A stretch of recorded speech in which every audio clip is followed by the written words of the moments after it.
আসসালামু আলাইকুম, আমি মোহাম্মদ তারেক মোল্লা আছি অ্যাডভেঞ্চার কোচিং আমার পক্ষ থেকে, এবং আমার ইউটিউব চ্যানেল হলো টিকে ট্রিপল এভরিডে। যারা এখন আমার ইউটিউব চ্যানেলটি সাবস্ক্রাইব করেন নাই, সকলকে সাবস্ক্রাইব করার জন্য অনুরোধ করা গেল।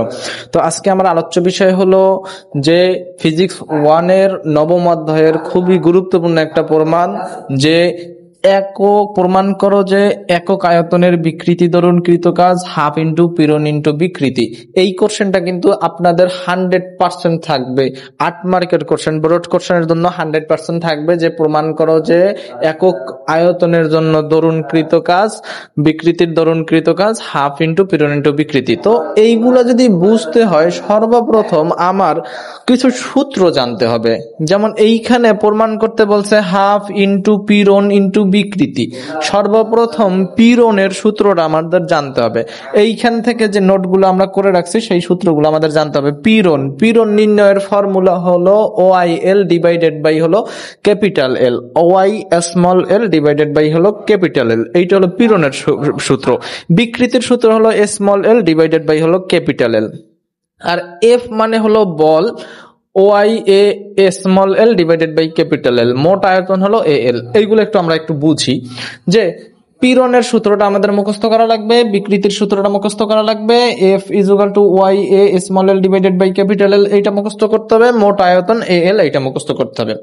এখন আমরা সর্বপ্রথম একটু বিষয় বুঝি, যে একক আয়তন বলা আছে, একক আয়তন আগে বুঝতে হবে যে এই যে আয়তন, এই যে একক আয়তন, এই আয়তন নির্ণয়ের ফর্মুলা বুঝতে হবে।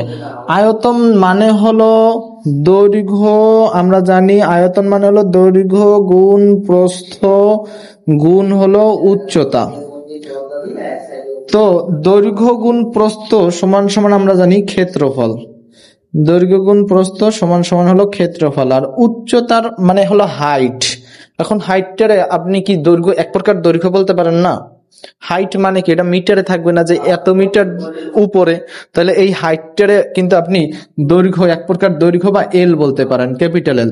ক্ষেত্রফল, প্রস্থচ্ছেদের ক্ষেত্রফলটা আমরা জানি এ দ্বারা প্রকাশ করা হয়, আর দৈর্ঘ্যে আমরা জানি এল দ্বারা প্রকাশ করা হয়। তাহলে আমরা বলতে পারি যে এইখানে আয়তন নির্ণয়ের ফর্মুলা হলো AL। এখন আমাদের এইখানে প্রশ্নে বলা আছে যে একক আয়তনের জন্য বের করতে বলছে, একক আয়তন। তাহলে বুঝতে হবে আমার একক আয়তনের কৃতকাজ কেমনে বের করবো। এখন আমি মনে করলাম, একটু ভালো ঠান্ডা মাথায় একটু বুঝেন, যে মনে করলাম যে মোট কৃতকাজ আপনি পাইলেন, কোনো না কোনো কায়দায় মোট কৃতকাজটা পাইলেন, মনে করলেন যে 10 জুল, মোট কৃতকাজের পরিমাণ 10 জুল। তো 10 জুল কাজ সম্পাদন হয়েছে, মনে করেন যে আপনার 5 মিটার কিউব স্থানে, 5 মিটার কিউব স্থানে 10 নিউটন কাজ সম্পাদিত হয়েছে। এখন এই 5 মিটার কিউব কি একক আয়তন?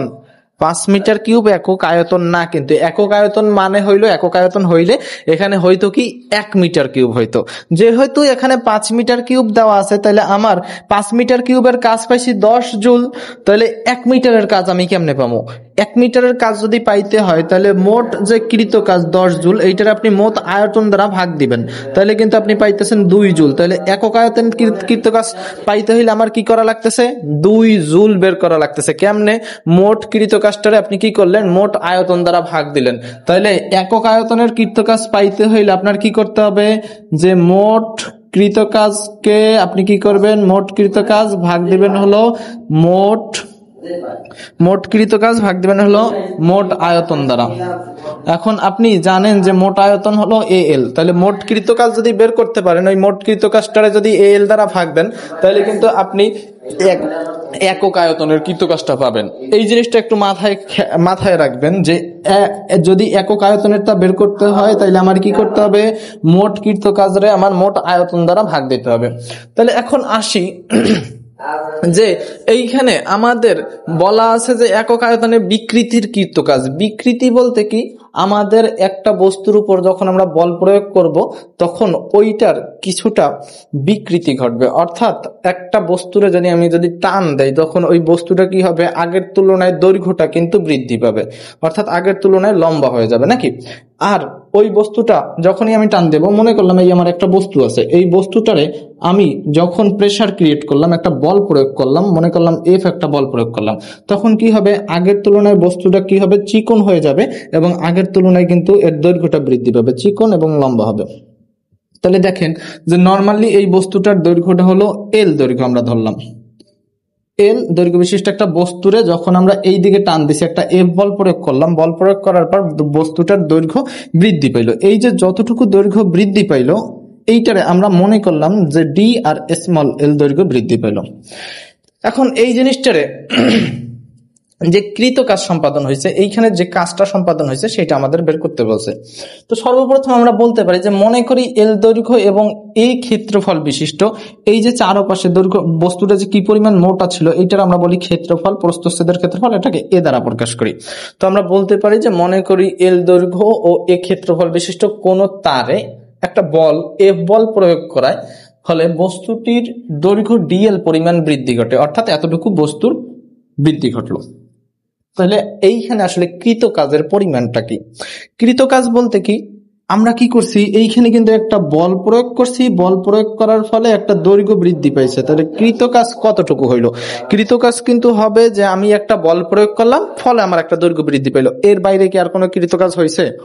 তাহলে আমরা বলতে পারি কৃত কাজের পরিমাণ W=F*DL, অর্থাৎ আমরা একটা বল প্রয়োগ করছি ফলে একটা দৈর্ঘ্য বৃদ্ধি পাইছে। বল এবং দৈর্ঘ্যের বিকৃতি এই দুইটার গুণফলকে আমরা বলতে পারি কৃত কাজ। এখন এই কৃত কাজটা পাইলাম দৈর্ঘ্যের সামান্য যে বৃদ্ধি করছে, এই সামান্য বৃদ্ধির জন্য এখন বস্তুটা যদি আমি আরো টানতে চাই, আরো যদি টাইনা বড় বানাইতে চাই, তখন কতটুকু কৃত কাজ সম্পাদন হইবে সেটা আমার টোটালটা বের করতে হবে। এখন আমাদের মোট কৃত কাজ যদি বের করতে হয়, আমরা এই জিনিসটারে দেখেন ডি এর সাথে এল আছে, অর্থাৎ এল রে আমরা কি করছি, ডিফারেন্সিয়েশন করছি। ডিফারেন্সিয়েশনের মাধ্যমে আমরা জানি সবসময় কোনো বস্তুর কোনো জিনিসের ক্ষুদ্রতম মান পাওয়া যায়, আর ইন্টিগ্রেশন করা হইলে ওই বস্তুটার বৃহৎ মান পাওয়া যায়। তাহলে আমরা এইখানে ডিফারেন্সিয়েশন করলাম, তার মানে কি, আমরা এইখানে কৃত কাজের পরিমাণ সর্বনিম্ন কতটুকু কৃত কাজ সম্পাদন হয়েছে সেইটা আমরা পাইলাম। এখন এই জিনিসটারে যদি আমরা ইন্টিগ্রেশন করি তাইলে আমরা টোটাল মানটা পাবো। এখন ইন্টিগ্রেশন সম্পর্কে আমরা কিন্তু আগে থেকেই জানি, যারা আগের ক্লাসগুলো আমার করছেন তারা কিন্তু ইন্টিগ্রেশন সম্পর্কে মোটামুটি একটা ধারণা আছে, বিশেষ করে বেসিক ইলেকট্রিসিটির তৃতীয় অধ্যায়ের ক্যাপাসিটর একটা ম্যাথ করছিলাম। ইন্টিগ্রেশনের চিহ্ন হবে এরকম আমরা জানি। তাহলে ইন্টিগ্রেশনের চিহ্ন যদি এমন হয় তাহলে এইখানে ইন্টিগ্রেশনের চিহ্ন দিলাম F*DL, তাহলে ইন্টিগ্রেশন অফ, আমরা এফ এর একটা মান কিন্তু জানি, এই মানটারে আমার কি করতে হবে, ইন্টিগ্রেশন করতে হবে। তাহলে এই যে এই এফ এর এই মানটারে ইন্টিগ্রেশন চিহ্ন আমরা দিলাম। এখন ইন্টিগ্রেশনের ক্ষেত্রে আমরা যে মানগুলো জানি ওইটা বসাইলাম। এফ এর মান আমরা কি জানি, এফ এর মান কিন্তু আমরা জানি OI_A ডিভাইডেড বাই ক্যাপিটাল এল। তাহলে এফ এর পরিবর্তে কিন্তু বসাইতে পারি OI_A divided by capital L into dL. এখন আমরা জানি যে ইন্টিগ্রেশনের ক্ষেত্রে সবসময় দুইটা লিমিট থাকবে, একটা আপার লিমিট থাকবে আর একটা লোয়ার লিমিট থাকবে। এখন আমাদের আপার লিমিট এবং লোয়ার লিমিটটা কিভাবে বসাবো সেটা কিন্তু আমরা বলছিলাম যে ম্যাথ করার ক্ষেত্রে আপার লিমিট এবং লোয়ার লিমিট দেয়া থাকবে। যদি আপার লিমিট এবং লোয়ার লিমিট যদি দেওয়া না থাকে তখন আমার কি করণীয়, আপার লিমিট এবং লোয়ার লিমিট যদি দেওয়া না থাকে তাহলে আমার দেখতে হবে যে এই যে ডি এর সাথে কে আছে, ডি এর সাথে যদি এক্স থাকে তাহলে আপার লিমিট হিসাবে এক্স বসবে, লোয়ার লিমিট হিসাবে 0 বসবে। ডি এর সাথে যদি এম থাকে তাহলে আপার লিমিট হিসাবে এম বসবে, লোয়ার লিমিট হিসাবে 0 বসবে। ডি এর সাথে যদি এল থাকে তাহলে আপার লিমিট হিসাবে এল বসবে, লোয়ার লিমিট হিসাবে 0 বসবে। এই হলো লিমিট বসানোর সিস্টেম। তাহলে এইখানে আমার দেখতে হবে যে ডি এর সাথে কি আছে, ডি এর সাথে যে থাকবে তারে বসাইতে হবে আপার লিমিট হিসাবে আর লোয়ার লিমিট হিসাবে 0 বসাইতে হবে। তাহলে এইখানে দেখি যে ডি এর সাথে কিন্তু আমার এল আছে, তাহলে আপার লিমিট হিসাবে আমার এল বসবে এবং লোয়ার লিমিট হিসাবে 0 বসবে।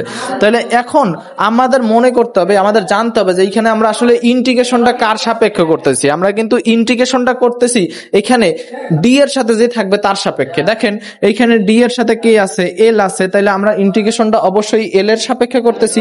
তাহলে আমরা কি করব, এই ইন্টিগ্রেশন সিম্বলের ভিতরে শুধুমাত্র এই স্মল এল যেইখানে থাকবে ওই স্মল এল রেই রাখবো, কারণ আমরা যার সাপেক্ষে ইন্টিগ্রেশনটা করতেছি শুধুমাত্র তারাই সমীকরণের ভিতরে রাখবো, এর বাইরে যারা থাকবে তাদের আমরা সমীকরণের ভিতরে বা ইন্টিগ্রেশনের ভিতরে রাখবো না।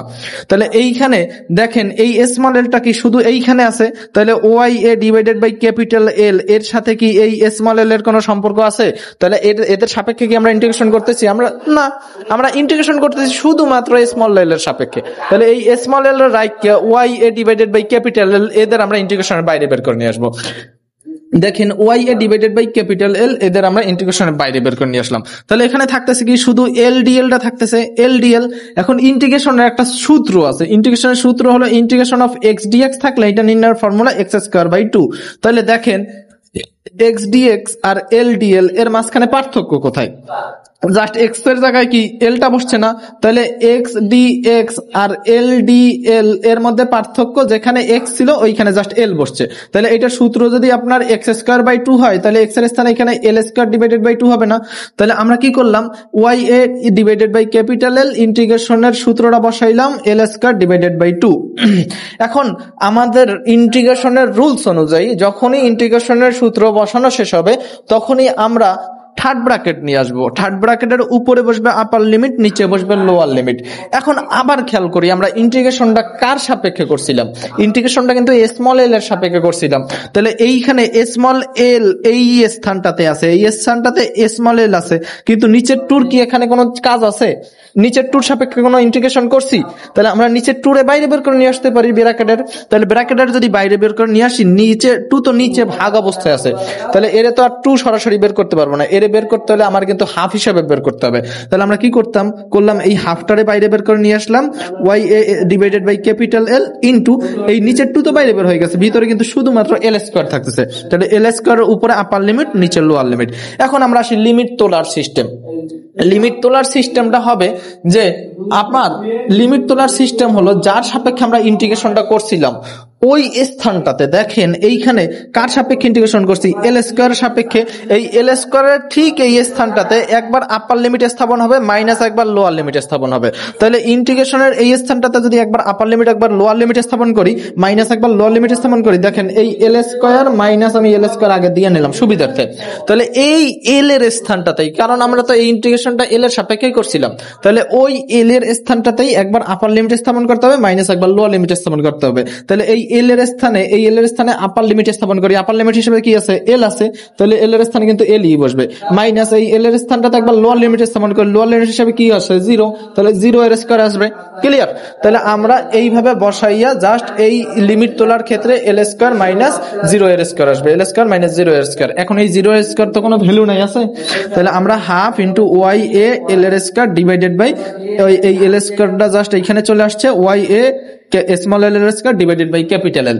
এইটা পাইলাম কি, মোট কৃত কাজ পাইলাম, কিন্তু এইটা কিন্তু মোট আয়তনের জন্য কৃত কাজ বের করছি। তাহলে আমার বের করতে বলছে কি যে একক আয়তনের জন্য প্রমাণ করতে বলছে। এখন একক আয়তন মানে কি আমরা বলছিলাম, মনে আছে? একক আয়তন মানে হলো মোট কৃত কাজরে আমার কি করতে হবে, ওই আগে ফিরে যান একটু, মোট কৃত কাজরে কিন্তু মোট আয়তন দ্বারা ভাগ দিতে হবে। তাহলে মোট কৃত কাজ আমরা পাইলাম কি, মোট কৃত কাজ পাইলাম half into Y A divided by small L এর square, Y A small L এর square divided by capital L. এই টোটাল জিনিসটারে আমরা মোট আয়তন কি পাইছি, মোট আয়তন পাইছি না এল, এই এল দ্বারা কি করতে হবে, ভাগ করতে হবে। তাহলে আমরা বলতে পারি একক আয়তনের জন্য কৃত কাজ, এইটা তো মোট কৃত কাজ, এই টোটালটারে এ এল দ্বারা ভাগ দিছি। দেখেন এই টোটাল জিনিসটারে আমরা কি করলাম, এ এল দ্বারা ভাগ দিলাম।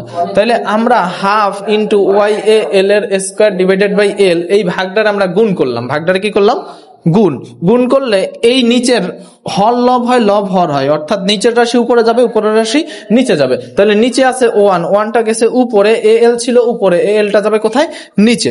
তাহলে এখন আমরা এই পাশের এ আর এই পাশের এ আমরা কি কাটতে পারি, তাহলে এইখানে হাফ ইন্টু দেখেন ওয়াই দুইটা এল আছে না, এইখানে একটু ভালো করে খেয়াল করেন কিভাবে সাজানো হয়েছে। এই ওয়াই দুইটা এল আছে, এল স্কয়ার এইখানে দুইটা এল আছে, তাহলে একটা এল রাখলাম ডিভাইডেড বাই একটা ক্যাপিটাল এল রাখলাম, ইন্টু এইখানে দুইটা এল এর একটা এল স্মল এল রয়ে গেছে না, ডিভাইডেড বাই ক্যাপিটাল এল।